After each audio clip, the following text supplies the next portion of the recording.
I met with the most unusual patient a little while ago. I would never ordinarily post online about someone's confidential details, but I'm frankly at a loss with this one. I have begun the process to submit this case study to a variety of peer-reviewed journals, but in the meantime I am seeking alternative explanations to help him.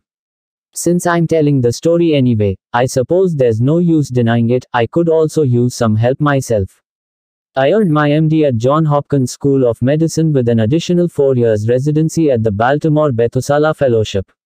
Next came 5 years at the Union Memorial Psychiatry Hospital before I opened a private practice, which I've now run for the last 12 years.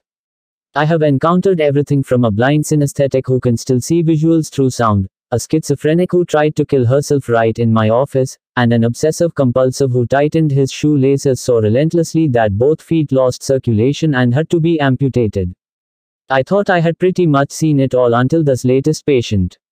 I will protect his privacy by referring to him as Mr. X. Mr. X's symptoms were innocent enough, just a ringing in his ears which wouldn't go away. He'd visited numerous Tobias Wade, COM 119 otolaryngologists, but as there was no discernible cause for the ringing, he was referred to me to decipher the psychosomatic source of the phenomenon. During our first meeting, he didn't make eye contact with me, nor did he ever speak above a whisper. He just stared at his hands, endlessly wringing them against each other. He'd been doing it so obsessively, in fact, that his fingers were rubbed raw and bloody. I made considerable progress on the first day, and with the aid of some anti-anxiety medication, he was able to look me in the eye, although the hand-wringing continued. "Can you hear it, doctor?" he asked me during the second session. "Of course not. The sound is not coming from a mutually accessible environment. The sound is a fabrication of your mind." I wish now I hadn't prescribed the anti-anxiety medication, however. That I'd kept those black, lifeless eyes pointed away from me. He pulled his gaze away from the ground and looked at my face, and it seemed as though the effort it cost him resembled how you or I might struggle to gaze at the hideous disfigurement of some elephant man. That's when I began to hear it too, that soft ringing, like church bells inside my skull. "How about now? Do you hear it now, doctor?" he asked. And that smile, that twisted grimace of satisfaction, somehow he knew I could. Regardless, admitting I heard his hallucination would only deepen his psychosis, so I naturally had to deny it.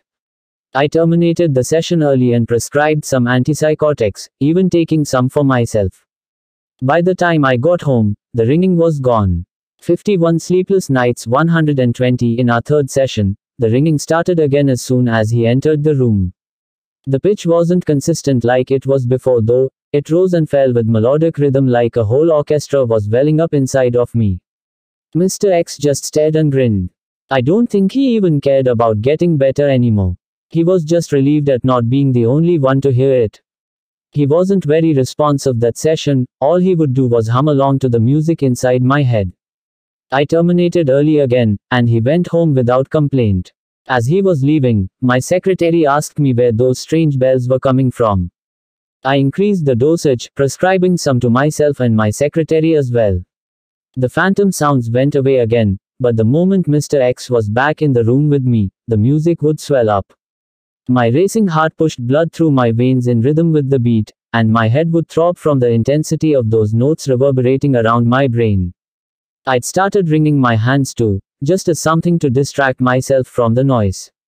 By the end of the fourth session, the skin around my palms was wearing thin and there was blood beginning to seep through. I hadn't even noticed how hard I was clenching them together. As you might imagine, I referred him to another doctor. He called no doubt to complain, but I told my secretary to let it go to voicemail. I didn't care, I wasn't taking him back.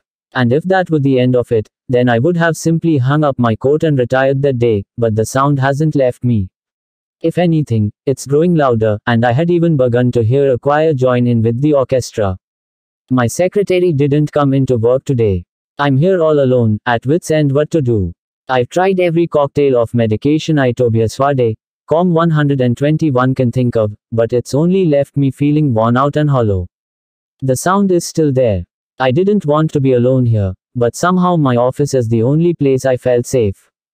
I tried to call my secretary to see how she was doing, but I never worked the phone system and must have pushed the wrong button. I just got the voicemail from Mr. X, but I was so desperate for an answer, I still forced myself to listen to it. Here's what he said. As long as the music plays, you're alright. All the world is a stage, and all of life a play upon it, and as long as the music sounds, the show is still going on. I didn't come to you because I was afraid of the music. I came to you because I was afraid it would stop. I spent the rest of the day calling patients and referring them to new specialists. I called my building manager and opted not to renew the lease on my office. I went home, with no intention of ever going to work again. The music is getting quieter every day now, but that's only making me more anxious. I've tried calling Mr. X again, but his cell phone is out of service. I called the doctor I referred Mr. X to, but he never showed up for his appointment. I even went so far as to visit the address listed on his medical forms, but it was just an abandoned theater. I don't know how much longer the music will play for, or what will happen when it stops, but until then I'm just wringing my hands and waiting.